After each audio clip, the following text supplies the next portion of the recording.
მოგესალმებით მეგობრებო, თქვენ უყურებთ ხალხის მიღმას მომდევნო ეპიზოდს და დღეს ჩვენი გადაცემის სტუმარი იქნება ირაკლი შეყლაშვილი, გასტროენტეროლოგი, როგორ ენდოსკოპისტი, როგორ ხარ? კარგად. ხარ ცოტა ხანგრძლივი პაუზა გამოგვივიდა, სანამ სტუმარს კარგად გაგაცნობთ, რიგი მიზეზების გამო ცოტა ხანი მოწყვეტილი ვიყავით ამ ამბავს, მაგრამ რაც თავარია ისე ვაქვართ და ვეცდებით, რომ ესეთი ჩავარდნები აღარ გქონდეს და შემოგთავაზოთ ეპიზოდები სტაბილურად. სანამ შენ გაცნობამდე გადავალ, მე მინდა თან ჩემ პირად შიშებს, ანუ შენი დღეს სტუმრობა ჩემთვის იმას ნიშნავს, რომ ჩემ პირად შიშებსაც ვებრძდი, რაც არის ზონდის გადაყლაპა რა, ანუ იმ კატეგორიის ადამიანი ვარ, მიუხედავად იმისა, რომ ექიმი ვარ და ვიცი, რომ თან ჭირდება და რო არ გავიკეთო რა შეიძლება გამოიწვიოს ამ ყველაფერმა, ის ადამიანი ვარ, ვისაც მაინც ეშინია. და ანუ რამდენად ხშირი არის ესე და შეიძლება შიშიც არ იყოს, რომ ზიზღი ან არ ვიცი, რაღაც შერეული გზნობა მაქვს რა ამ პროცედურის მიმართ. მithumetes შენ ბევრი გაქვს ნანახი, ხო, რამდენი გაქვს ნანახი ეგრეთ. ხო, მოდი მე შენ ესე გეტყვი, რომ შენ ერთადერთი არ ხარ და ძალიან ბევრია, ჩვენი კოლეგებიც ძალიან ბევრია, ვისაც ამ კვლევის გაკეთება დიდად არ უნდა რა, ყველა ბოლო მომენტამდე აი თავს იკავებს და რა ვიცი, არ უნდათ მოკლედ რა. თუმცაღა რა ვიცი, ზოგადად ჯერ ვაფშე იმას ვიტყვი, რომ ანესთეზიით გაკეთება როცა მომზადებული ხარ, ვაფშე დისკომფორტი არა გაქვს და ყველანაირ ამ შიშებს და რაღაცებს გიხსნის. ანესთეზიას რაც შეეხება ენდოსკოპიაში რაც იყენებენ, ხო, ბევრს მაგის შიშიც აქვს, რო გონია რომ რაღაცა ვეღარ გავიღვიძებ. ხო, ეგ მომენტიც არ არის რა, იქ მსუბუქი სედაცია კეთდება. სამნოპოლით რაღაცეებით, მოკლედ მსუბუქი მედიკამენტოზური სედაცია, არ არის ღრმა ნარკოზი, იქ არ მიდის რაღაცა სიღრმეებში, არ არის ის ნარკოზი, რაც ოპერაციების დროს კეთდება ხოლმე, შესაბამისად ძალიან მარტივად და მალე იღვიძებენ ეგ პაციენტებიც რა. ხო, იმ ხელა პროცედურა არ არის, რომ რაღაცა ღრმა ნარკოზი გჭირდებოდეს და საქართველოში დღესდღეობით მაინც ბევრია, ვინც უნარკოზოდ იკეთებს ამას, ხო, ბევრი მერე იძახის, რომ შემდეგ ჯერზე რო გავიკეთებ, ნარკოზს გავიკეთებ. ხო, უნარკოზოდაც ახლა არის ხალხის კატეგორია, ვისაც ვაფშე უპრობლემოდ უკეთებთ ამ გამოკვლევას, იმიტომ რომ ადგილობრივად ვაყუჩებთ, იმიტომ რა ქვია, ლიდოკაინით და ხო, აი მართლა 2-3 წუთიანი კვლევა არის რეალურად, აი რო დადგენ ნორმალურად რო დაათვალიერო რა. ხო, ანუ არის შემთხვევები, როცა მეტი დრო გჭირდება, რაღაცეები, მაგალითად ბიოპსია გასაღები, ხო. ანუ რაღაცა ისეთი უბანია, რაც გირჩევნია რაღაც სხვა რეჟიმებით დაათვალიერო რა. ხო. ვიწრო სპექტრული რეჟიმით, რაღაც რო უფროს დააკვირდა უფრო ზუსტად იმ უბანს რა. ხო. ხო, მოკლედ შიშებს რაც შეეხება, ზოგადად, ენდოსკოპიური პროცედურა სათანადო მომზადებით, მოდი ასე ვთქვათ, რომ რისკები ყოველთვის არის ყველაფერში, მაგრამ მინიმალური რისკებით არის რა. ხო. და ანესთეზიით ეს დისკომფორტი ვაფშე არ აქვს რა, არავის რა. ხო, ფხიზელ ადამიანზე რომ ინახა, ანუ ისეთი რეაქციები აქვს ხოლმე, რომ აი მაგრა ვიძაფრები რა. ხო. ხო, ძირითადად იცი რა არის, ხა ურგენტებზე ვიკავებთ ხოლმე შედარებით ანესთეზიიდან თავს, იმიტომ რომ ძალიან ხშირად იქ არ არის სათანადო მომზადება არც პაციენტის მხრიდან, ვერც ახე კლინიკაში ესე 15 და 20 წუთში და 1 საათში ვერ უზრუნველყოფ იმის ისეთ მომზადებას, რომ რაღაც წახვიდე მაგ რისკებზე რა. ხო, როცა მომზადებელია რაღაცა საათები გჭირდება მინიმუმ, რომ კვების ყველაზე ელემენტარული კვება რო ავიღოთ, უნდა გადავიდეს ესე ვთქვათ ნაწლავში და დაიცალოს რა, ყველაზე მინიმალური რაც არის, მაგის მომზადების, სხვა მომზადებების გარდა რა. ზოგადად აი ეს შიშით ვინც მოდიან შენთან კონსულტაციაზე და აი ზოგადად რას იძახიან, რა შეგრძნებები აქვს და აი შენ რას აკეთებ იმისთვის, რომ მაინც და აი ეგ ყველაფერი გაუკრო. ან უკრებად, შეიძლება არც უკრებად, არ ვიცი. ხო. ძირითადად ყველაზე მეტად შიში აქვს ხოლმე ესე არასამედიცინო საზოგადოებაზე მაქვს უფრო მეტად აქცენტი. ძირითადად ის მომენტი აქვს, რომ აი არ დავიხჩო და მაგხელა იმას რა ქვია, ენდოსკოპს რა გადაყლაპავს და ხო, სხვა შორის ისე ხალხურად ლამპუჩკას ეძახიან ხოლმე სულ მეცინება მაგაზე, იმიტომ რომ ძალიან მაღალ ტექნოლოგიური კვლევა არის, ძალიან ისეთი დახვეწილი აპარატით და ნატურა და ლამპუჩკა შორსაა უკვე მაგიდან ძალიან რა, ხო.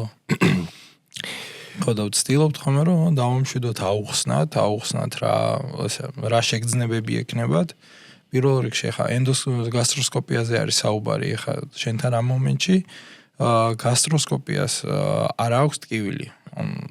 დისკომფორტი აქვს უფრო, ცუდი შეგრძნებები აქვს იმაში ყელის არეში. როგორც მთავდება პროცედურა, ეს შეგრძნებებიც ეგრევე გადის რა. შვებას გზავ ეგ ხო, მაგას. ეგრევე, კი. მაგსახეს რო უყურებ ხოლმე ეგ მილე რო ამოდის და პაციენტი როგორ მათ ჩაისუნთქავს და ბედნიერ ცრემლები ჯერ სიმწრის ცრემლები რომ მოსდის იმისგან და მე უცბად რომ თვალები რო უბწყინდება რომ პროცედურა მორჩა იმენა მაგ რა. სედაცია ამიტომ რა. კი, სედაცია ჯობა, მithom ეს გეგმიურად როცა იკეთებ და შეგიძლია მოიმზადო და დღევანდელი მედიცინა გვაძლევს იმის საშუალებას, რომ ეს დისკომფორტი და ცუდი შეგრძნებები არ გქონდეს და პატარა წავიძინოთ და არც გვახსოვდეს არაფერი ისე გავიღვიძოთ.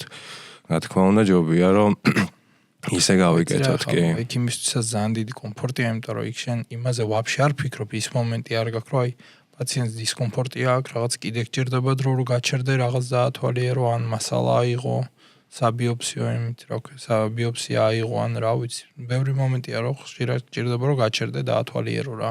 კი, ზუსტად. ხო. ვახსენეთ პროცედურების თანმიმდევრობაც და ეხლა მე რეალურად ეს პროცედურები რო ვიცოდი, მოსმენით მაინც ამ ყველაფერს ეტაპობრივად და ნაბიჯ რო იგებ რა ხდება და რას აკეთებს ენდოსკოპისტი, ხო? მაინც უფრო მშვიდად ხარ და რისკები რა თქმა უნდა როგორც ახსენე არის, მაგრამ ისეთი მაღალ ტექნოლოგიური არის ეს პროცედურა საქართველოში დღეს და ნამდვილად მოდი პირდაპირ ვიტყვი რომ არ საჭიროებთ თურქეთში გადაფრენას და აქეთ-იქით ამ პროცედურის გაკეთებას და 10 ჯერ და თუ მეტ ჯერ არა მაგდენი ხარჯის გაღებას. ჩვენთან საკმაოდ იაფიღეს, მოდი ასე ვთქვათ, ეგ პროცედურები, ძალიან რა, ხო. რა შეეხება განვითარების თვალსაზრისით, არის რაღაცეები, რაშიც, რა თქმა უნდა, უფრო მეტად გჭირდება დახვეწა. ეგ რაღაცეები უფრო მეტად ეხება, მოდი ასე ვთქვათ, ინსტრუმენტებს, რის შეძენაც ფიზიკურად ძვირია ძალიან და ხშირად რაღაცა მაგაზეა ხოლმე უფრო აქცენტი რა. თორე საქართველოში ძალიან კაი ენდოსკოპისტები არიან, ძალიან ბევრი, ხო, ვინც ბევრ რაღაცას აკეთებს, ჩარევებს, მათ შორის ჩვენი გუნდი ყველაფერს ვაკეთებთ, თითქმის რაც კი შეგვიძლია რომ გავაკეთოთ საქართველოს ფარგლებში რა. რის რესურსსაც აპარატი გვაძლევს რა თქმა უნდა. აპარატულადაც ახლა სადაც ჩვენ მუშაობთ, ყველგან ადრე იყო რომ აი რაღაც ცუდი აპარატები იყო შედარებით და ეხლა რა ვიცი, ბევრ კლინიკასთან გვაქვს შეხება, ჩვენ გუნდს და რა ვიცი, კარგი აპარატები გვაქვს რა. აპარატებსაც მე შევეხოთ კიდე აი ჩინეთის ამბავს რომ მივადგებით, იქაც ძალიან ბევრი ისეთ სასაუბრო, რაც მე პირადად სიურპრიზად დამხვდა რა. ხო. მოდი, ახლა ჩინეთი ჩემთვისაც ძალიან საინტერესო თემა არის და არ გვაქვს ნასაუბრები. და ხარ ადამიანი, რომელიც სულ ცოტა ხნის წინ იყო ჩინეთში და რაღაც კარგი პრაქტიკები მიიღო და საინტერესო ინფორმაციები წამოიღე. პირველი ის შოკი რა გქონდა, რო ჩახვედი და კლინიკაში შეხვედი და ჩვენგან განსხვავებით რა, გინდა კარგი, გინდა ცუდი რა, ერთმანეთს რო შევატაროთ. აი, მოდი მაგან ჯერ იქიდან დავიწყებ ვაფშე ჩინეთში როგორ მოვხვდი. მოდი. ხო. მადლობა მინდა გადაუხადო ლევანს, ლევან ქობალი არის ეგეთი ადამიანი, Medical World-ის დამფუძნებელი და დირექტორი, ძალიან კაი ბიჭია. ახალგაზრდა ადამიანია, ვინც არა მარტო ენდოსკოპისტებს, აი ეხოსკოპისტებს, სხვადასხვა პროფილის ექიმებს ეხმარება ძალიან რა. მას აქვს თავისი რაღაც ლაბორატორიული ქსელიც, რაღაცები მოკლედ ბევრ იმაში ვითარდება რა. ხო და ამ მოკლედ ლევანს აქვს.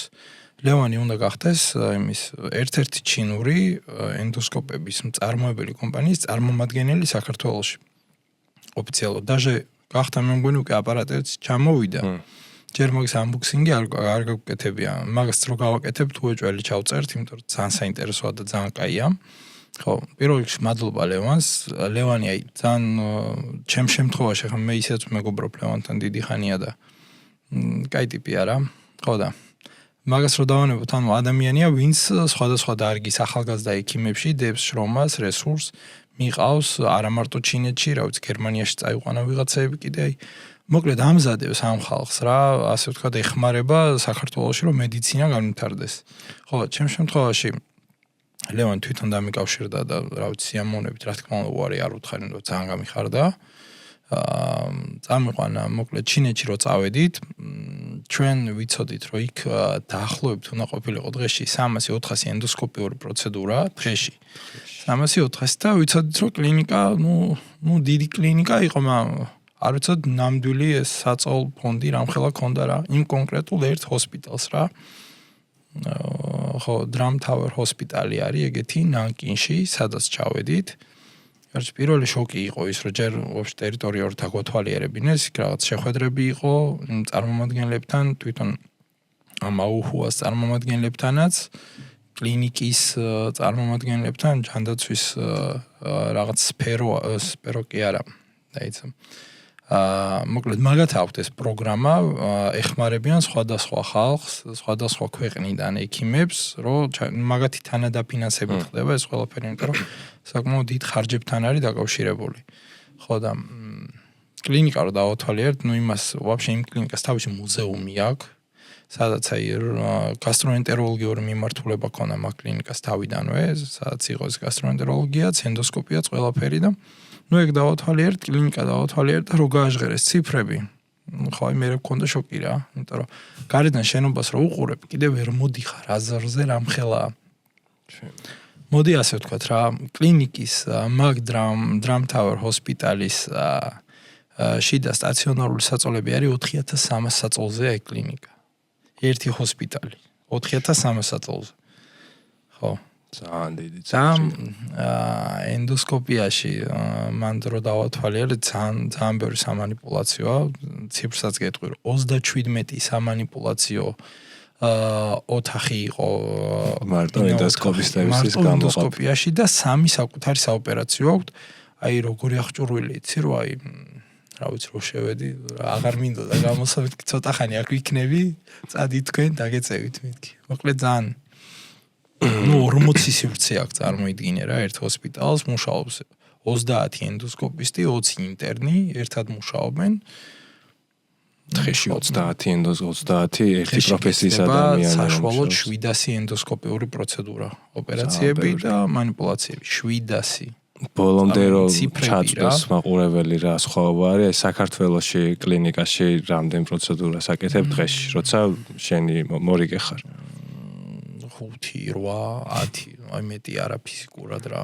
ან პროცენტულად რამდენ ხელა სხვაობაა პროსტა. იქ იმდენად არის მორგებული ამ იმაზე ბრუნვაზე პაციენტების ჩქარ-ჩქარა აკეთდება. ჩქარ-ჩქარა გულისხმობ იმას, რომ დროში ისე კი არა, რომ ერთ წუთში დაუშვათ გააკეთონ და ჩქარ-ჩქარა. ანუ მენეჯმენტი ისეა, რომ არ ყომდება არაფერში დრო არ იკარგება ფიზიკურად. ეხლა ჩვენთან ბევრი მომენტია რა, ეხლა გამკვლევასაც მე ვაკეთებ, დასკვნასაც მე ვწერ ხო, მაგალითზე ვიძახი რა. და ველოდები აპარატს, რომელიც საშუალოდ სტერილდება 30 წუთი, გამრეცხ მანქანაში, ხო? ხო, იმას ვიტყვი, რომ ჩვენთან ენდოსკოპიაში კაი მდგომარეობა იმითი განპირობებული ამ ბოლო პერიოდში მით უმეტეს, რომ თითქმის ყველა კლინიკას მთელ საქართველოში ვიძახი, თორე ჩვენ სადაც მუშაობთ აბსოლუტურად ყველა კლინიკაში არის გამრეცხი მანქანები. ძალიან კაი სერტიფიცირებული ხსნარები, ანუ უსაფრთხოება პაციენტის მაგ არ არის არავის, მოდი ასე ვთქვათ, სინდისზე დამოკიდებული რა. მაგ ყველაფერს მუშავდება ისე როგორც საჭიროა და არის უსაფრთხო რა, მაგ ხრივ. ხა დღევანდელ რეალობაში სტერილიზაციის მთავარია, მოდი აქედან დავიწყოთ რა. დიაგნოსტიკაზე მთავარი სტერილიზაცია, იმიტომ რომ პაციენტს ზედმეტი ზიანი არ უნდა მივაყენოთ. ხო, ეხლა რაღაცა პროცედურის თუ გეხმარები და მე სხვა რაღაცა სხვა რაღაცით დაგაზარალე, რა თქმა უნდა, არ იქნება რა სწორი. სანამ კიდე უფრო სიღრმის შევალთ, მე მინდა რომ აი ლევან ქოვალი ახსენე და ეგეთი ადამიანების როლზე მინდა ვისაუბრო მედიცინაში, იმიტომ რომ საქართველოში რეალურად ადამიანები, რომლებიც ახალგაზრდების განათლებაში ინვესტიციას აკეთებენ, ძალიან თითზე ჩამოსათვლელი ხალხია რა რეალურად. სამედიცინო სფეროში ძალიან ძვირია ეს სიამოვნება. ყველაფერი ძვირი ღირს ფიზიკურად, სადმე რო წახვიდე და რაღაც გაიარო და გადაემზადო, ძალიან ძვირი ღირს რა ხო. ეს ძვირსაც რო თავი დავანებოთ, არ ხდება. იშვიათად ხდება ძალიან რა, რატო ხდება და როგორ ხდება, ვინც მაღაზია პასუხისმგებელი იმ ადამიანებმა უკეთესად იციან. რომ შენ თვითონ იპოვო ვიღაცა, ესე კლინიკას ხო ვერ მიადგები და იტყვი რომ აი სადღაც ჩამოვედი და უშუალოდ ევროპის ნებისმიერ ქალაქში და აგერ მოვედი კლინიკაში, მინდა რომ რაღაც ქირურგი ვარ და რაღაცებზე ესე არ ხდება რა.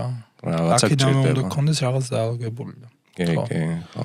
ასე რომ რაც უფრო მეტი იქნება ეგეთი ადამიანი, მით წინ წავა, ხო, განსაკუთრებით მედიცინა.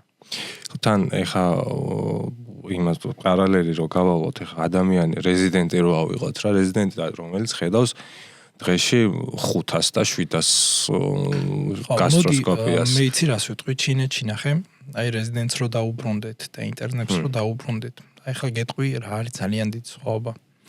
ხო რა ძალიან მომეწონა ეგ და რაზე მწყდება რომ აქ არ არის ეგეთი თემა, აი რა ვიცი არც და რა მე არ გამიგია ნამდვილად რა. მიუხედავად იმისა რომ ბევრ კლინიკაში მიმუშავია, ბევრ ადამიანს ვიცნობ. ხო. ნახე რა არის. იქ ისე არის მოწყობილი ადამიანი რომ გადის ამ რეზიდენტურას და ინტერნატურას. სიმულაციური ცენტრები არის, ტრენინგ ცენტრებია. ჩვენ პირადად რო ვიყავით, იქ მაგალითად იყო მულიაჟებზე ტრენინგი. ჯერ ლექციებსაც ხო გვიკითხავდნენ თავისთავად თეორიულ იმას. მასალას გვაწვდიდნენ და გარდა ამისა იყო მულიაჟები და იყო ქირურგებისთვისაც იყო იქ ლაპარასკოპიით რო ივარჯიშო. კი. გარდა მაგისა იყო სიმულაციის ცენტრები, რამოდენიმეში ვიყავით, ერთი კი არ არის, რამოდენიმეა სხვადასხვა კომპანიას თავის საკუთარი აქვს. ხო ნახე როგორ არის ღორები ყავთ დაინტუგირებული, ცოცხალი ღორები და იმაზე აკეთებ ამ პროცედურებს, ახლა ესე და იმაზე სწავლობ რა. ხო, ადამიანზე სწავლას, ახლა როგორც უდადაც არ უნდა ჟღერდეს ადამიანზე სწავლას აკეთებ. ხო, თეორიულ ცოდნის მერე გულისხმობ რა თქმა უნდა, ჯერ მულიაჟებზე და მერე უკვე ღორებზე. მერე შემდეგი ეტაპია უკვე ადამიანებზე, რაც კონკრეტული პროცედურები, რაც გინდა რომ ისწავლო. სიმულაციის ცენტრები არის აი ისეთი აღჭურვილი. რა ვიცი, აქ სამწუხაროდ საქართველოში ცოტა არის ალბათ ეგეთი საოპერაციო, აი რა ვიცი, ძალიან ცნობილ კლინიკებსაც კი არა აქვთ ეგეთი აღჭურვილობა, რაც პროსტა იქ სიმულაციის ცენტრში დგას. სასწავლებლად. ქირურგიაში ხარ და ყველაზე მარტივს გეტყვი 2 ცალი დავინჩი დგას სიმულაციის ცენტრში, თან არც ისე ძველი თაობის მოდი ასე ახალი ის რა. ახალი დავინჩი 2 ცალი, რაზეც განანტიპები და ვარჯიშობენ რა. ხო, ზოგადად დონე თუ გინდა აამაღლო, ну იმის გარდა რომ რა თქმა უნდა პრაქტიკა გჭირდება და ეხლა სად დღეში 5-8 პაციენტს რო სინჯავ და სად 500 და 700 кейსს უყურებ, მაგას რო თავი დავანებოთ, ეგ ჩვენი პოპულაციის ბრალია და მაგას ფიზიკურად ვერ გამოვასწორებთ რა. მარტო ის ქალაქი სადაც ვიყავით, ის ქალაქია მე მგონი 10 მილიონი პოპულაციით რა. ხო და რისი გამოსწორებად ჩვენ შეგვიძლია და ჩვენ მომავალ თაობას, ამ შემთხვევაში ჩვენ თაობას, ჩვენ ვითვლებით მომავალ თაობას და გამგრძელებლად მედიცინის თუ გინდა რომ განვითარდეთ, რისი წამოღებაც შეგვიძლია. არ აქვს მნიშვნელობა ის იქნება ჩინეთი, ნებისმიერი ქვეყანა, ევროპა, ამერიკა, ნებისმიერი ქვეყანა, ვისაც მედიცინა კარგად აქვს განვითარებული და ესეთი ქვეყანა ძალიან ბევრია. ანუ არჩევანზე გვაქვს დაჟე საქმე, რომ აი მოდი მე ჩინეთის მედიცინა მომწონს. მოდი ამერიკის მომწონს, მინდა ევროპის მომწონს და აი ევროპისგან წამოვიღებ და ევროპის რაღაცას ვიზავ, ხო? ანუ ეს თუ არ წამოვიდა ესეთი რაღაცეები, ხო, რა თქმა უნდა შეიძლება ვიღაცა ერთეულების ხარჯზე ვინც სიტყვაზე ევროპაში სადღაც წავა პრაქტიკას მიიღებს და გადაწყვიტავს რომ უკან დაბრუნდეს ჩამოვიდეს. რა თქმა უნდა ის ერთეული მოსწავლეები ვინც ეყოლება ასწავლის რა თქმა უნდა, მაგრამ მასობრივად ამ შედეგს ვერ მიიღებ და ისევ ესე ის ერთეული ადამიანები დარჩებიან, მაგარი ექიმები და მაგარი პროფესიონალები.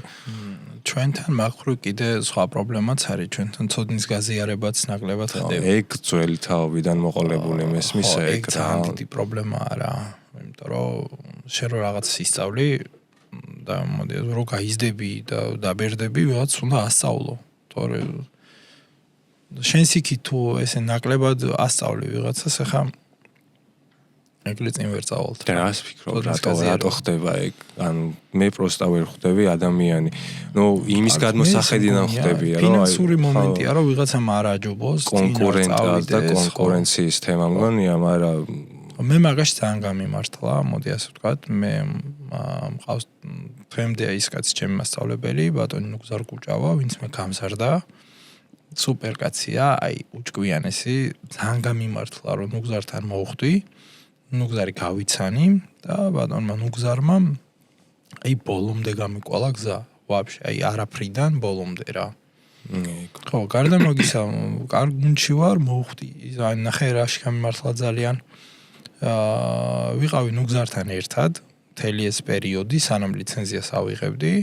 ეგ არის ადამიანი, ვისაც ძალიან დიდი ცოდნა აქვს დაგროვილი. ძალიან დიდი გამოცდილება აქვს, ის ადამიანი დიაგნოსტიკაშიც მუშაობს აქტიურად და ურგენში მუშაობდა ძალიან აქტიურად. თავის დროზე, ეხლა უფრო დიაგნოსტიკაში არის. მადლობა ბატონ ნუგზარს, ღმერთმა ამრავლოს ეგეთი ხალხი. და კიდე იმაში გამიმართლა, რომ იმ გუნდში აგრეთვე არის თემური, შენც იცნობ თემოს, ხო?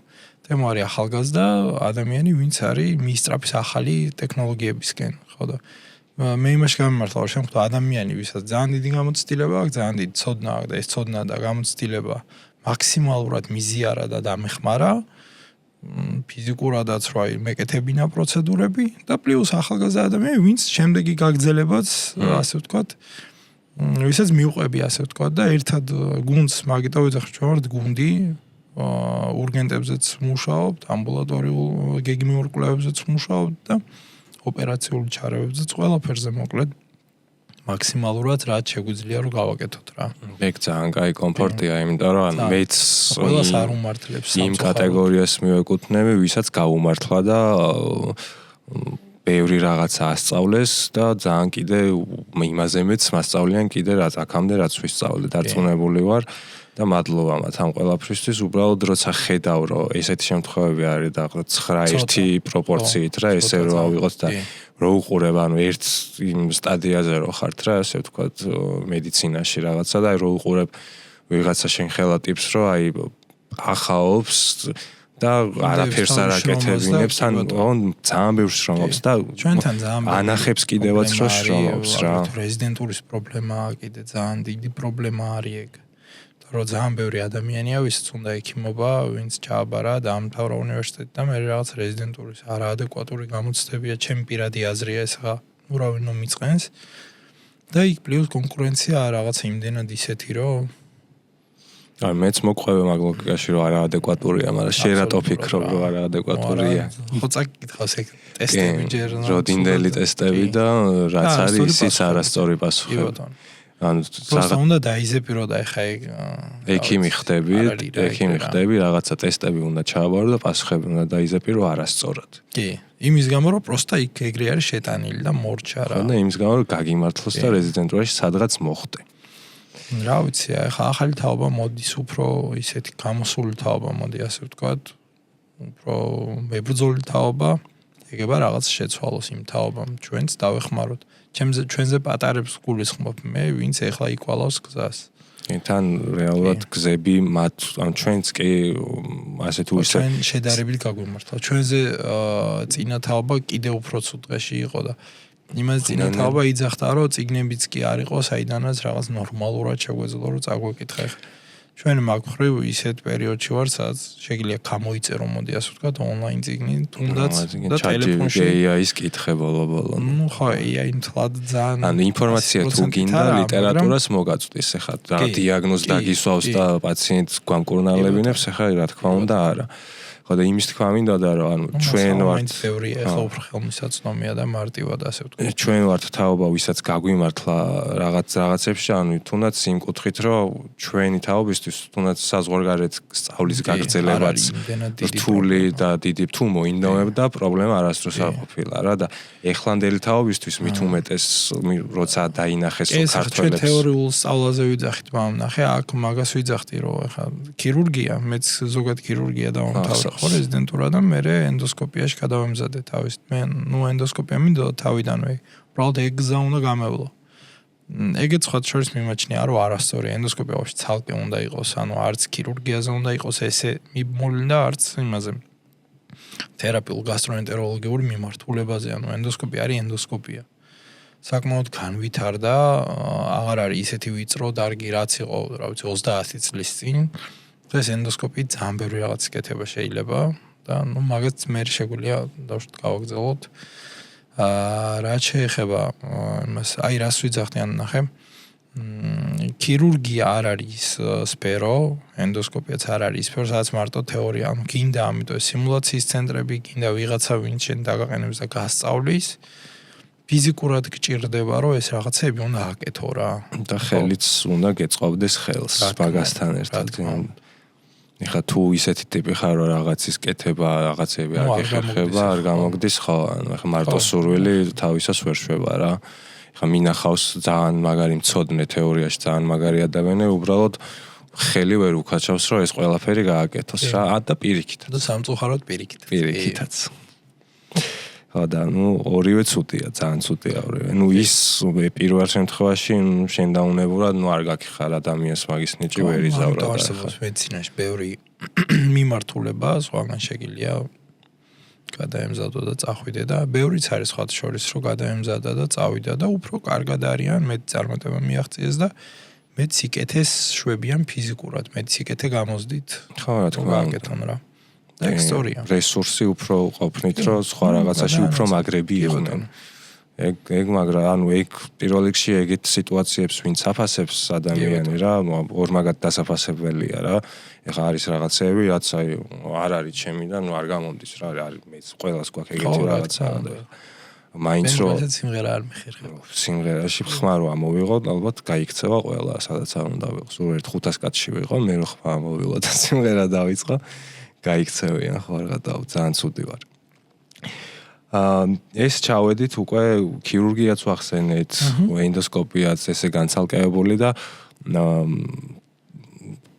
მინდა აი რა ამ კარიერის მანძილზე აი რაღაცა ესეთი განსაკუთრებული შემთხვევები რა გქონია, რა იყო ისეთი აი შენ თავში რომ აი განსაკუთრებული ემოციები აი პირველი ემოციები რო გაგახსენა აი მედიცინაში რომ რაღაცა ნახე და აი შენ თავთან რომ მაგრა გაგისწორ და აი ბოლო პერიოდში რა ყოფილა ეგეთი რა იყო მაგალითად ეგეთ შემთხვევა ნუ უფრო ურგენტულ ენდოსკოპიაზე არის საბარ რა თქმა უნდა ჯერთი ყოველ სასიამოვნოა რაც შენ დიაგნოსტიკას აკეთებ დიაგნოსტიკას დავიწყებ ჯერ რაღაცაზე გაგეჭვი და ისინი ეჭვი და დასტურდება აი ყოველთვის ძალიან სასიამოვნოა ეგ მომენტი, იმიტომ რომ ყველა არ შრომობდა შენი შედეგი პაციენტისთვის არის სასარგებლო. ეგ ერთი და რაც შეეხება ургентულ პროცედურებს, ხო? იქ არის ეს ექსტრიმი რაღაცა, იქ არის უფრო ეს სისხლდენები.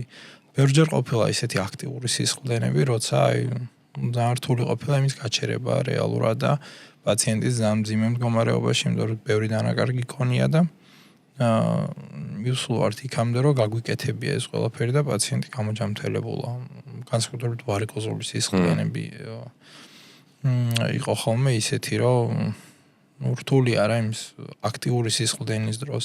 ერთ შემთხვევა იყო მაგალითად ერთ-ერთ კლინიკაში, როცა ფუნდალურ ნაწილში იყო ვარიკოზული ვენა. შედარებით იშვიათია. ნუ კუჭის ისეთ ადგილას იყო ეს ვენა, ხო? და შორსავედი კი ბატონო. და როცა ასე ვთქვათ, სხვა საშუალებით, იგივე ბლეკმორის ზონდით, ის ადგილი არ მოიჭლიტება, ასე ვთქვათ, და არ გაჩერდება. ამიტომ წავედით იმ რისკზე, რომ მაქსიმალურად ენდოსკოპიით საკმაოდ ვიწვალეთ, მაგრამ გამოვიდა რა. ძალიან დამეხმარა ის ემერჯენსის გუნდი, ვინც იმ დროს ურგენტზე მეხმარებოდა ის. ხო. ახალგაზრდები, ბავშვები, ხო, კაი ბავშვები ძალიან მიხარია ხოლმე როცა სისხლი უდუხთ და ეგ ბავშვები ძალიან მიყვარს, იმიტომ რომ და ის პაციენტი რამოდენიმე დღეში მერე გაეწერა სახში, წავიდა სახში. მე ახალგაზრდები ძალიან მიყვარს და ვაფასებ, იმიტომ რომ აი ცარიელი ენთუზიაზმით ხო, ყველამ გავიარეთ. ცარიელი ენთუზიაზმით შეუძლიათ ყველა და ყველაფერი მთები გადადგან და აი ყველაფერი გააკეთონ პაციენტის გამო. პირდაპირ მნიშვნელობით ენთუზიაზმით, იმიტომ რომ თან სტუდენტები არიან. ამ დროს რავი, ხელფასი გზის ფულადაც არ ეყოფათ, რა ხელფასსაც უხდიან. და იმ ხოდით და იმ ჟინით რომ აი პაციენტის გადარჩენის მოვლის ანუ რის გამოც სამედიცინო ჩავარება გადაწყვიტეს ამის გამო ყველაფერს აკეთებენ და ერთ პატარა ყურადღებასაც კი არ აკლებენ რა ეს სტუდენტები და მადლობა მათ კიდევ ერთხელ ხელფასის ამბავი ხო რა თქმა უნდა ცალკე ფაქტია და რა ვიცი ხო მოდი ასე ვთქვათ ეგ პრობლემაა სერიოზული პრობლემაა მედიცინაში ხელფასები ძალიან არაადეკვატურია რა ძალიან არარეალურია და არც ექიმებს აქვთ ისეთი შემოსავალი რაც უნდა გქონდეთ არც საშუალო მედპერსონალს არ აქვს არც უმცროს მედპერსონალს არ აქვს ხო ექიმს როცა ჭირდება რომ 3 და 4 კლინიკაში იმუშაოს იმისთვის რომ სერიოზული პრობლემაა ოჯახი შეინახოს უკვე პრობლემა ანუ ერთზე მეტ კლინიკაში რო გჭირდება ძალიან ბევრ კლინიკაში ხა აი არავის არც ერთ სხვა პროფესიის ადამიანს ეგ მომენტი არ ისმის აი ხელფასების დაგვიანება მაგალითად ხო ბაჭი აი ესე აი ეგ პრობლემა მართლა ჩემ ძალიან ბევრ მეგობარს უკვირს ეგ რომ რანაირად შეიძლება 3 და 4 თვე 6 თვე ზოგ კლინიკაში იყოს ხელფასის ჩამორჩენა აუ გავიწყდები 6 თვის წინ რა იმუშავე და რის ხელფასი უნდა აიღო რა მედია ეგ კიდე არის ყველა თითქმის ყველა კლინიკაში 1 თვის და 2 თვის ჩამორჩენა რა რაღაცა მაგაზეც ცოტა საყურადღებოა ჯანდაცვის გარკვეულმა ისედაც კაპიკებს რო გიხდიან და კიდე რაღაცა დაგვიანებით გირიცხავენ ხელფას. ხო, ამიტომ არის ძალიან ბევრი ცუდი მომენტი რა. იგივე ატკატების მომენტი, რაც კატასტროფაა რა. მოდი ასე ვთქვათ რა. ხო. ატკატები. და მაგ პრობლემის გამო, აი ხელფასების არაადეკვატური ხელფასების გამო, მაგალითად ძალიან სერიოზული პრობლემაა ექთნების. საქართველოში. ყველა დარგში ექთნების პრობლემაა. ატკატები вообще ცალკე თემა არის რომელიც вообще ხო кошмари რა რომელიც საგიჟეთია და იქ თუ არ მოწესრიგ და პირველ რიგში პაციენტი არ მოწესრიგდება იქამდე სანამ არ იქნება ადეკვატური ხელფასი რა ყველა ადამიანს ცუდ რაღაც ვიძახი მაგრამ ბევრს აქ ახლა ცდუნება რა უნდა ქნას რა როგორ შეიძლება ხა რაღაც ლიცენზირებული ექიმი იყო არ ვიტყვი რომელი დარგის, არავის შეურაცხყოფას არ მნიშვნელობა აქვს. პირიქით ძალიან საპასუხისმგებლო დარგები არის, თერაპიულ დარგებზე ვიძახი განსაკუთრებით და ხელფასი კონდეს კატასტროფა რა. ამიტომ ის ფიქრობს იმაზე, რომ რა, საიდან კიდე როგორ იშოვოს ფული რა.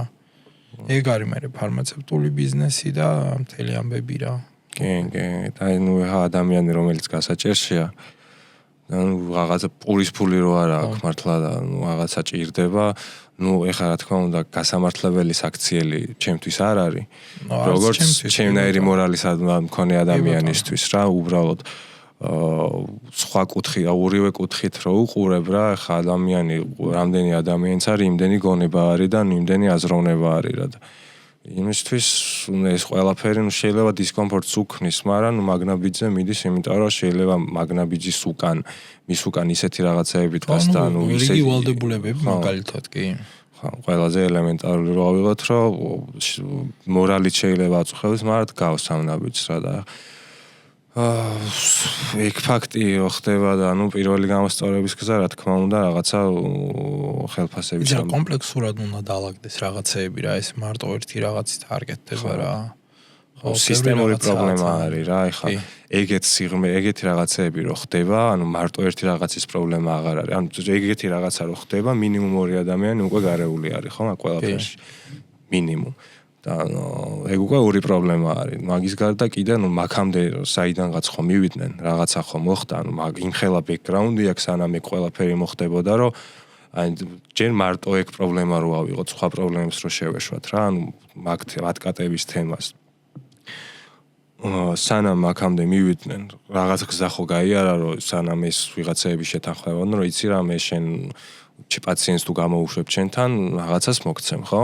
ანუ სანამ აქამდე მივიდნენ, მინიმუმ მოლაპარაკებები იყო, ის იყო, ბევრი რაღაცა იყო რა. ხო, არ მინდა მაგ თემაზე ძალიან ჩაღრმავება, აღარ ჩავიდე. იმდენად შორს წავალთ და მთელი საათები არ გვეყოფა რეალურად რა, გეთანხმები რა. თულია ეგ თემა. მაგაზე ყველამ უნდა იფიქროს, როგორც მედპერსონალმა ისევე ჯანდაცვის სისტემამ, ისევე კლინიკებმა. პირველ რიგში კლინიკის საზრუნავე, ანუ რეალურად ერთს ვიტყვი ამ თემაზე და კი ბატონო.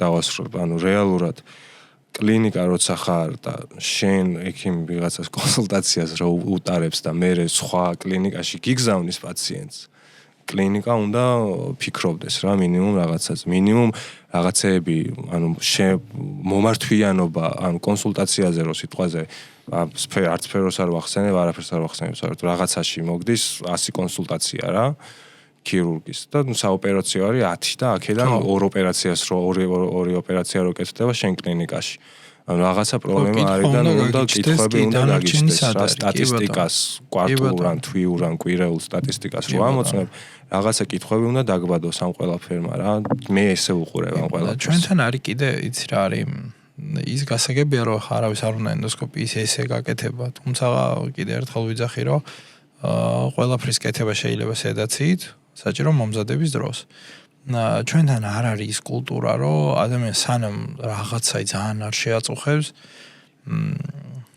მანამდე მივიდეს და გაიგეთოს გამოკვლევა რა მაგალითზე ვიტყვი კოლონოსკოპია არის ეგეთი გამოკვლევა მსხვილი ნაწლავის გამოკვლევა რომელიც აბსოლუტურად ყველა ადამიანმა მიუხედავად სქესისა და ასაკისა 40 წლიდან ზევით ყველამ უნდა გაიგეთოს აბსოლუტურად თუ გენეტიკურად აქვს წინასწარ განწყობა, მაგალითად მშობლები, დედები, მამები, ბებიები, ბაბუები, ნაწლავის ონკოლოგიით, ან საკვერცხის ონკოლოგიით, ან მკერდის ონკოლოგიით.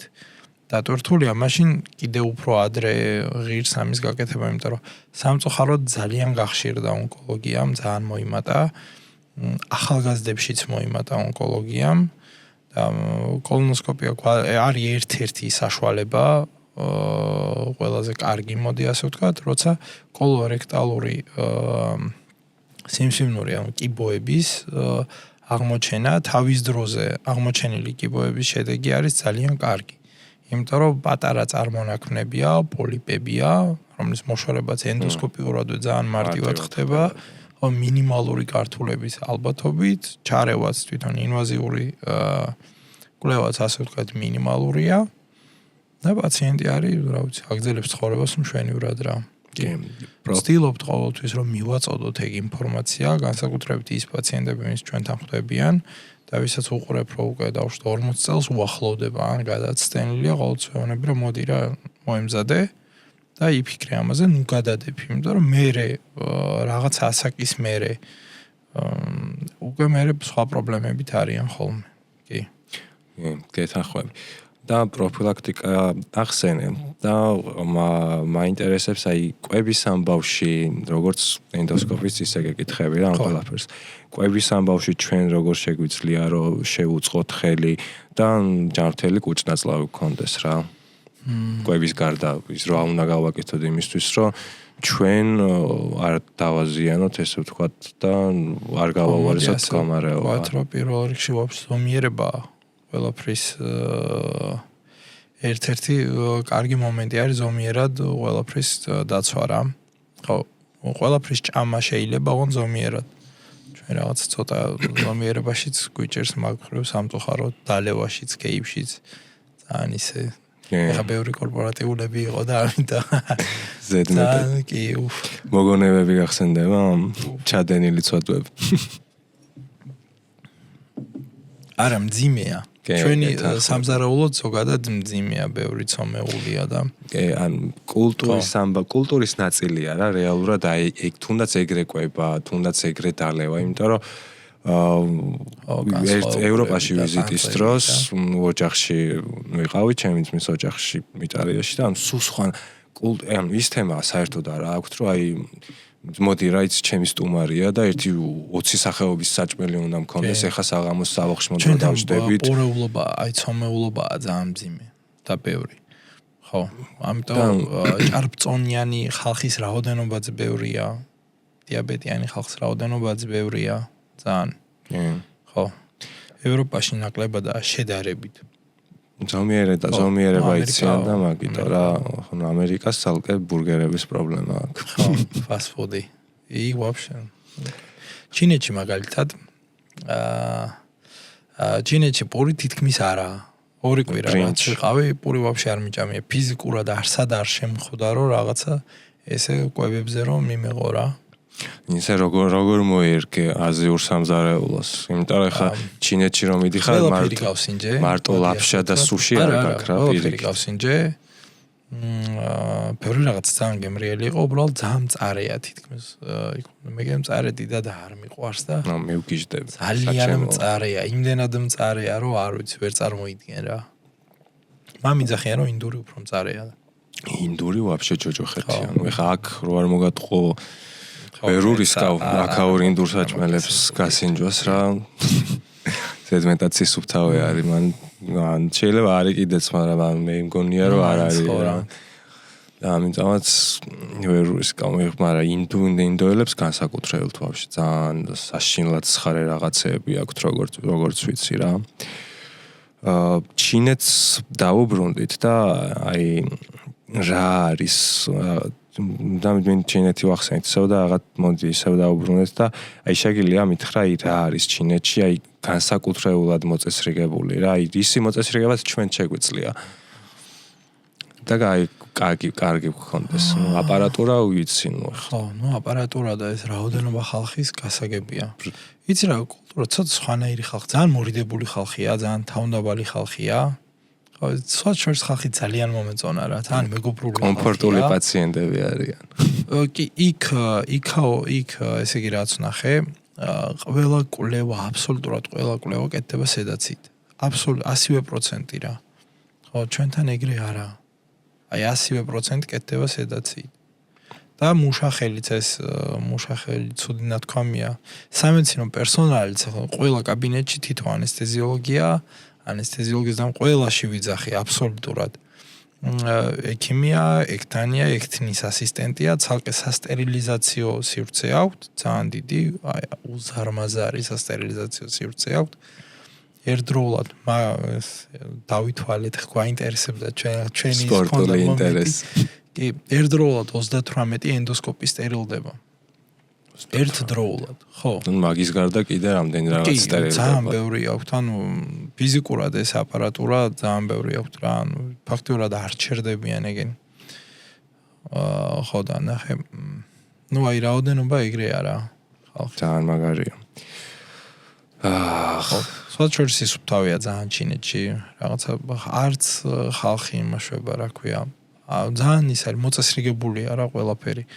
გამწვანება მომეწონა ძალიან იმ ქალაქებში სადაც ვიყავი შანხაიც ვნახე შანხაი ვაფშე საოცრებაა მამ ნანკინში ვიყავი ძირითადად ესე ყველაზე მეტი დრო მან გავატარეთ ასე ვთქვათ და ქალაქს დაგეგმარებაა ძალიან კარგი გამწვანებაა ძალიან კარგი ეხლა რა ვიცი როგორ გითხრა ძალიან დიდი პოპულაციაა და ყველაფერი მაინც მწვანეშია რა არ არის ესე რომ ყველას ჩვენ აქედან რაღაც ცუდი წარმოდგენები ვქონდა რომ რაღაც ჩინეთში ძალიან მჭიდრო ცხოვრობენ და რაღაცა რაოდენობას გულისხმობ რა. ეგრე არა ამთლად რა. სივრცეებიც დიდი აქვს საკმაოდ და რა ვიცი გამწვანებული მოწესრიგებული. ტრანსპორტია მოწესრიგებული საკმაოდ. ძალიან დიდია. რამდენიმე რამდენი. კიდევ ვიტყვი იმას რომ საცობი არ მინახავს. არსად.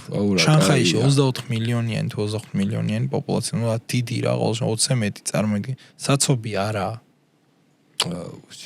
ხო, ნუ აი მაგას ვაკვირდებოდით, მაგრამ იმიტომ რომ მე ხარ რომ მოვდიოდი აქ, გიჟსკავდი მე. ნუ თბილისს გადაჭედილია რა.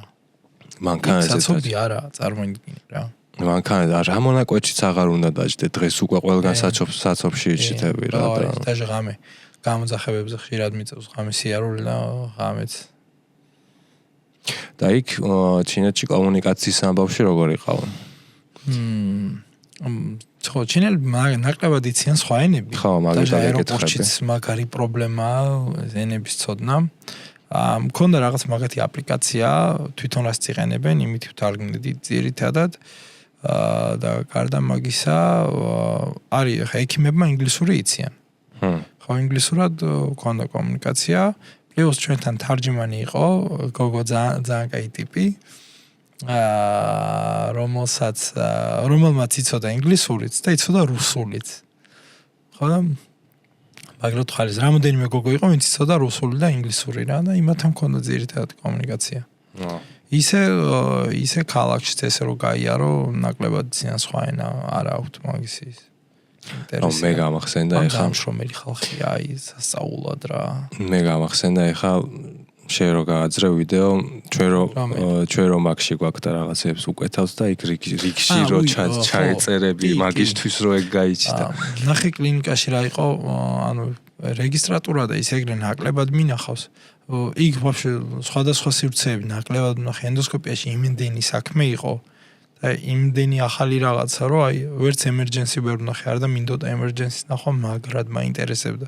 ხო წარმოიდგენია ენდოსკოპიაში 700 პროცედურა აკეთება და ემერჯენსში რა ხდება. მაგრად მაინტერესებდა და საოპერაციოები მინდოდა ქირურგიის მენახა და ვერ გავახციე პროსტა რა იმდენად ვიყავით. იმდენი რაღაცა იყო მან სანახავი და წამოსაღები იქიდან რა. აი მაგებსაც მოვყვები მე იქ ვაფშე სად არიან ჩინელები ესე ტექნოლოგიურად რა. ხო დავიწყოთ იქიდან რომ მაგ ჰოსპიტალში დგას დიდი აპარატები ეს ფეიბოქსივითა ესე უხეშად რა ვთქვათ. სადაც შეგიძლია ყველაფერი აიღო რეცეპტი, გადაიხადო, აიღო ჩეკი, ჩაეწერო იმასთან რა ქვია კონსულტანტთან ვიღაცასთან. აიღო შენი ფორმაცია, აიღო საბუთები, აიღო დასკვნები. ვაფშე ყველგან რიგი ნახო, ვის როდისაც ცალი, ანუ ჩვენთან რაც დავუშვათ რეგისტრატორზე მოდის ეს მთელი დატვირთვა ხო ახლა. და იმას აწუხებენ სულ მაგ თემებზე. იქ შეგიძლია შენ თვითონ გააკეთო რა. თუნდ არა ერთი დგას, იმდენი დგას, რომ მიხვალ და გააკეთო. ტექნოლოგიებს იყენებენ იმდენ მაქსიმალურად ისე, რომ ადამიანის რესურსი შეამცირონ რა, ანუ სხვა რაღაცას მოახმარდეს მე ის შენ რესურსი. 700 ადამიანი რო დასკვნაზე მოგადგება, ანუ დღეში როგორ უნდა აქნა ეგ. თუნდაც კომპიუტერზე წერდე ხო არ გადაავალ. პირდაპირ გაბეჭდავენ მიაქვთ რა. პრობლემად. ფორმასები ყველაფერი ვაფშე რა. ძალიან კომფორტულია იქ. მაგაზე ბევრი ვიხალისეთ ძალიან ეგ პირველად რომ დავინახეთ ვა. მაგარია. და ტექნოლოგიებში რა ხდება? აი ტექნოლოგიებში რა ხდება და ეს აუჰუა არის ჩინური კომპანია, ვინც აწარმოებს ენდოსკოპებს. მაგას ვიძახდი რომ ვაფშე სხვა წარმოდგენა გვაქვს. აქედანაც რომ მივდიოდით, თავიდანვე ვფიქრობდი რომ მეთქი რაღაცა ალბათ რაღაცა ჩინური რაღაცა იქნება ისეთი არახარისხიანი. მოკლედ არ ეწყინოს ახლა არც ოლიმპოს, არც ფუჯის, არც პენტაკს, არც ერთ იაპონურ კომპანიას, მაგრამ ჩინელები მაგარი ყოჩაღები არიან რა. მთელი ის ტექნოლოგიები რაც მაგათა აქვთ, იგივე აქვთ იმათაც აბსოლუტურად, სხვა სახელი ქვია რა თქმა უნდა. ხო. მაგრამ ტექნოლოგიურად და აპარატურად ძალიან კარგია. აი ინოვაციები რა ვნახე ახლა, რაც მაგალითად არც ოლიმპოსზეც ვმუშაობთ და ფუჯიზეც ჩვენ ყველგან კაი აპარატები გვაქვს აქ, მაგრამ 3D ენდოსკოპები აქვთ ტიპებს შექმნეს და ყველაზე ისეთი შოკი რაც იყო, даже პროცედურა ვნახე, ოპერაციული ჩარევა, პაპილოსფინქტეროტომია, მოგეხსენება რა პროცედურაა, ჩვენთან როგორ კეთდება. ჩვენ რო ვაკეთებთ კვაცვია რენტგენის ხალათები, საოპერაციოში ვდგავართ, სხივდებით. ჩვენთვისაც მავნებელია ამის კეთება, ხო? გახარ ფეხზე, მძიმე ხალათი, ტყვის ხალათი კაცვია, წელი გტკივა, იღლები ფიზიკურად.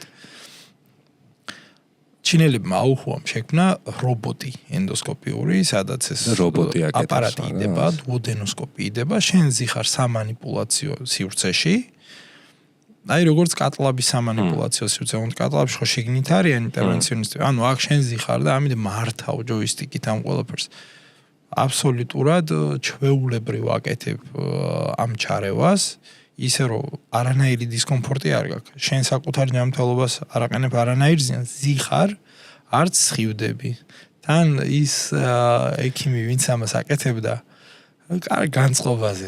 მაგრამ შვიდად, აი ზუსტად 20 წუთში დაიწყო და დაამთავრა ნაზობილიარული სტენდიც ჩადგა და დატოვა ყველაფერი 5 იანზე ისე რომ ტიპს არც ოფლი წამოუვიდა, არ დაღლილა ფიზიკურად რა. თითების ეგეთი ჯოისტიკი და 10 გააკეთე რა. ხო, დღეში ანუ გააკეთებ ისე რომ არ გექნება ის რა დაღლილობა. აქ დროის ამბავში სხვა კომპანიას ეგ შექმნილი არ აქვს. ეგ რობოტი არის გათვლილი იმაზე რომ თუ არ ვწდები ყველა ენდოსკოპი მიდის შიგნით, სხვადასხვა კომპანიის წარმოებლის ენდოსკოპებიც ჩდება შიგნით. ხო და ის რა ქვია, მაგათმა გაიარეს სიმულატორზეც ეს ისინი ტესტები, ხორებზეც და უკვე ადამიანების ფაზაზეც არიან. ჩვენი თვალით გვაქვს ნანახი ეგ რავი რამდენი ადამიანი ვიყავით იქ როგორ გააკეთეს და ძალიან წარმატებულად უპრობლემოდ ხო ნუ ტექნოლოგიურად ძალიან დახვეწილია даже იმას დახვეწილია ვიდრე ხელით რო გააკეთო თორე ბევრი პარამეტრი არასაც შენ ხელით ფიზიკურად ეს ვერ ხედავ და იქ ყველაფერს გიწერს რა მაგ პარამეტრს ვიზუალიზაცია ეგ ახლა მალე ჩაეშვება მსოფლიოსთვის გაყიდვაში რა უკვე ეგ აპარატი და ტიპები არიან ვინც ეგ შექმნეს ისე რომ არავის არ გაუკეთებია წარმოიდგინე ხან მედიცინასაც რო თავი დაანება ხა მაგ მხრივ გაასწრეს ასე ვთქვათ რამდენსაც რასაც არ უნდა გადავავდეთ რავი ჩინურია ის არის ის არის თუნდაც მანქანები არის ნებისმიერ რაღაცა რო აიღო ტიპებს აქვთ თუნდა ექსპორტისთვის შეიძლება რაღაცა იაფასიანი წარმოება გქონდეთ მაგრამ თავიანთი თავისთვის იმათვის ექსპორტისთვისაც კარგს რას აკეთებენ ხო ანუ თვითოულ პროდუქტზე შეიძლება ერთ და იგივე პროდუქტი ხარისხობრივად აქვთ დალაგებული რა ანუ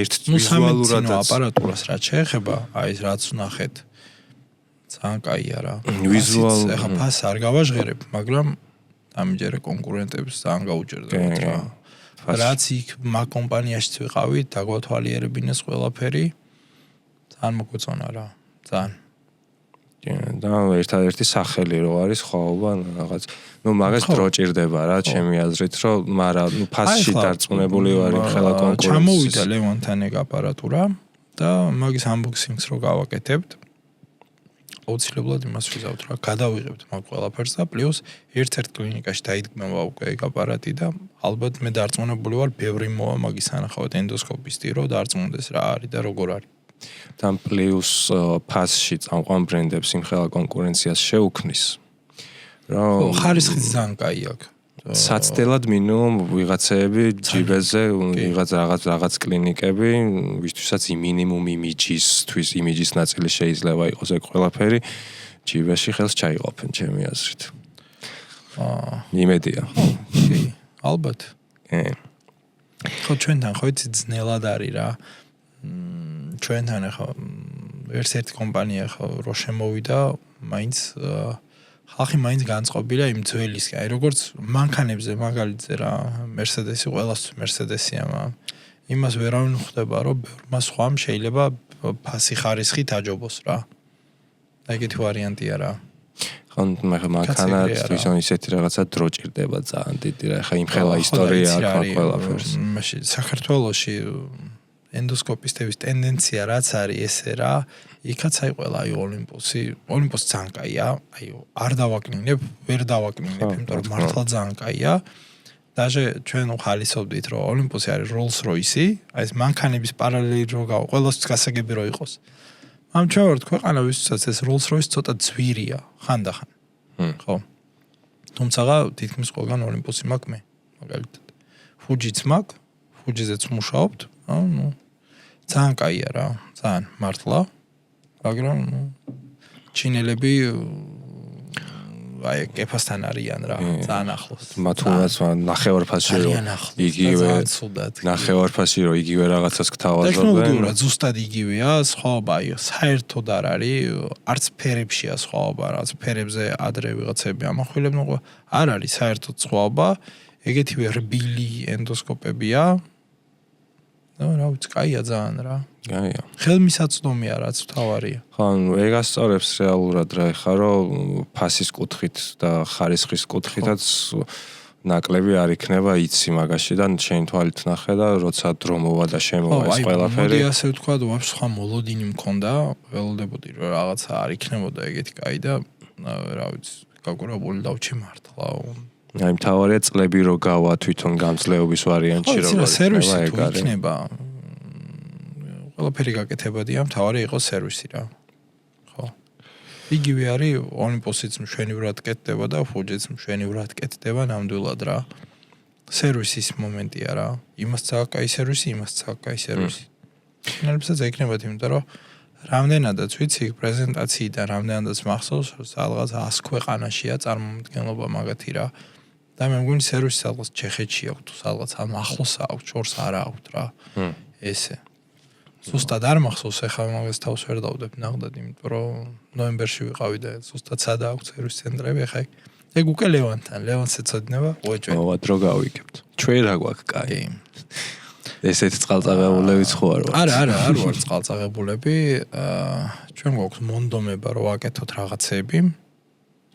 კარგად, ახალი არ ვიტყვი ახლა სახელსა გვარს, მაგრამ საქართველოში არის ერთი ენდოსკოპისტი, ვინც ახლა მაგალითად გადაემზადა და იწყებს თუ არ ვიტყვი არაფერს, იწყებს ბარიატრიის კეთებას ენდოსკოპიურად, რამდენადაც ვიცი და წარმატებებს უსურვებ. საინტერესო. იმიტომ რომ ვიღაცა რო დაიწყებს, მერე სხვები აყვებიან და ყოველს კაია რა, კონკურენცია, ჯანსაღი კონკურენცია კარგია, მოდი ასე ვთქვათ რა.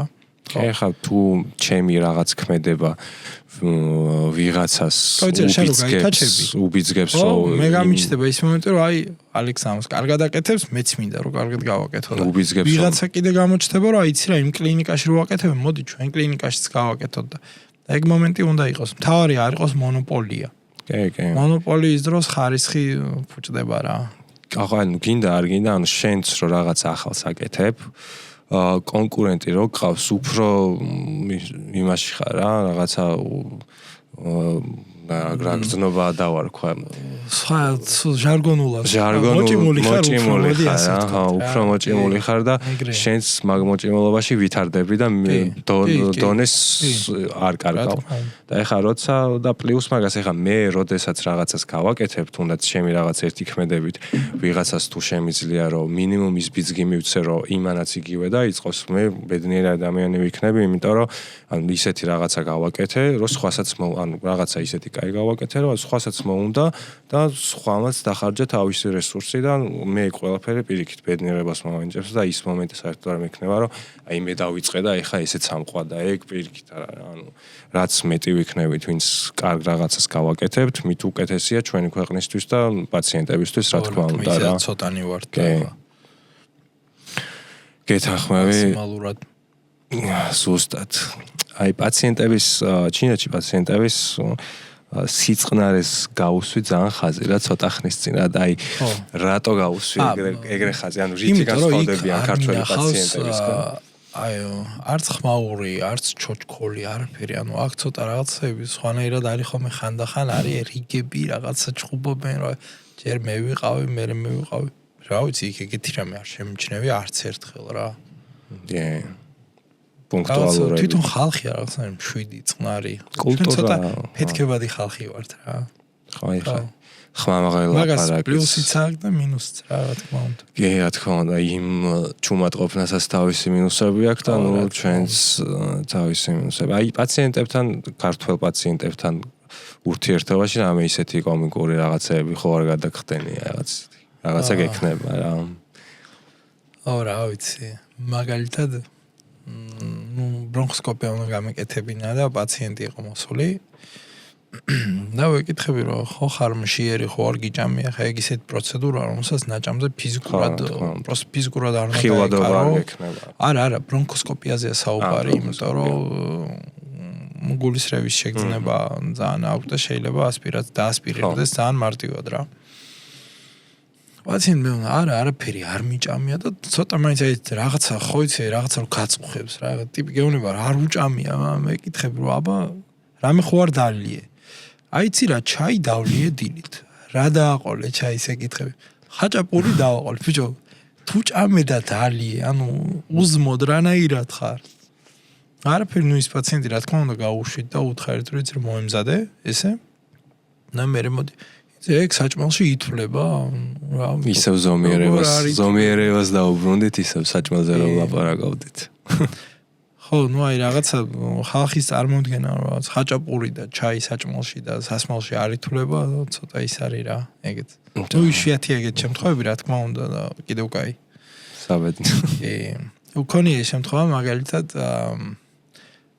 უცხო სხეული ამომიღია ერთ დღეში ორჯერ ერთი და იგივე პაციენტზე ის პაციენტი სხვა შორის რამდენიმეჯერ მოხვდა კიდე მას რაღაცა ის აქვს შაწკის რგოლი აქვს საყლაპავის ქვედა მესამე შევიწროებაა ცოტა და სულ ვეუბნები რომ მწვადის ნაჭერს შენ ჭირიმე მეთქი ან ძალიან წვრილად დაჭერი აბა ნუ ჭამა რა სხვა რამე ჭამე იმიტომ რომ ეჭედება ფიზიკურად ნუ ეგრე სახალისო შემთხვევები ბევრია პროსტა იმდენია რომ ესე ნაკლებად მახსენდება რა მეც ახლა რომ მითხრომ მკითხონ მეც ალბათ კარგად უნდა დავფიქრდე რაღაცა გავახსნა მაგრამ ანუ იმდენად ყოველდღიურობაში გვაქვს ეგ რაღაცეები გადასული რომ ახლა ჩვეულებრივ არა სამედიცინო არამედ პერსონალმა რომ ნახოს ეგ ერთი ჩვეულებრივი დღე და ანუ პაციენტებთან ურთიერთობა, ანუ პაციენტებთან კომუნიკაცია და ანუ რაღაც ყველა მედიცინაზე ხელს ხო? სუჩა იქნებს ერთი და ნუ პლუს უფრო სხვანაირად დაამახსოვრდება რაღაცები და ხა შენ რუტინაში რო გაქვს თუნდაც ის სახალისო შემთხვევები, თუნდაც ის ფორს მაჟორის შემთხვევები რა უკვე დღის რუტინაში რო გაქვს ისე სერიოზულად უკვე ვეღარ აღიქვა და შეიძლება ძალიან რაღაცა ისდეცად სასაცილო იყოს რაღაცა და იმდენად ჩვეული რუტინა იყოს რომ რეაქციაც არ გქონდეს რა და მოდი მაშინ რა დავასრულოთ ამ ბედნიერ ნოტაზე. კი ბატონო. ჩემთვის ახლა პირადად პირველ რიგში მადლობა და ზოგადად ვაფშე სხვანაირად აღვიქვავ მე და სხვანაირად ვიცნობ ჩემთვის ახლა პირადად ეს პოდკასტი მაძლევს იმას რომ მე ადამიანებთან ვისთანაც ვიცი რომ კარგი თავის საქმის პროფესიონალები არიან პირველ რიგში ადამიანთან ერთ-ერთზე რო რჩები და ერთ-ერთზე საუბრები სულ სხვანაირად განახებს და სხვანაირად იცნობი და აი ამ ადამიანს და მადლობა ამ შესაძლებლობისთვის მადლობა იმისთვის რომ ჩინეთიდან ესეთი საოცარი პრაქტიკა ჩამოიტანე და საბედნიეროდ იმ აპარატსაც მოვადრო და ვიხილავთ და ნუ პრაქტიკაში ნუ რა თქმა უნდა ეს ყველაფერი პაციენტებს მოხმარდება და ისევ საქართველოს მოხმარდება ეს ცოდნა და ქვეყნიდან არ გავა რა პირიქით შემოვა. კი, მადლობა მოკლედ მოწვევისთვის და ერთ სიტყვი კიდე ჩვენი მაყურებლისთვის, შენი მაყურებლისთვის მით უმეტეს რომ ექიმები მტრები არა ვართ, ნუ გეშინიათ არ ვიკბინებით პირიქით თავის დროზე მოსვლა არის ნახევარზე მეტი კურნალობის წარმატება ასე ვთქვათ რა. კი, ზუსტად. თქვენ კი შეგახსენებთ თუ მოგწონთ ჩვენი გადაცემა, გამოიწერეთ ჩვენი არხი. კომენტარებში დაგვიწერეთ თუნდაც ვინ გინდათ იყოთ შემდეგი სტუმარი და მოვალ შეხვედრამდე. ვეცდებით დიდი პაუზა და დიდი ჩავარდნა აღარ გქონდეს. კარგად. კარგად.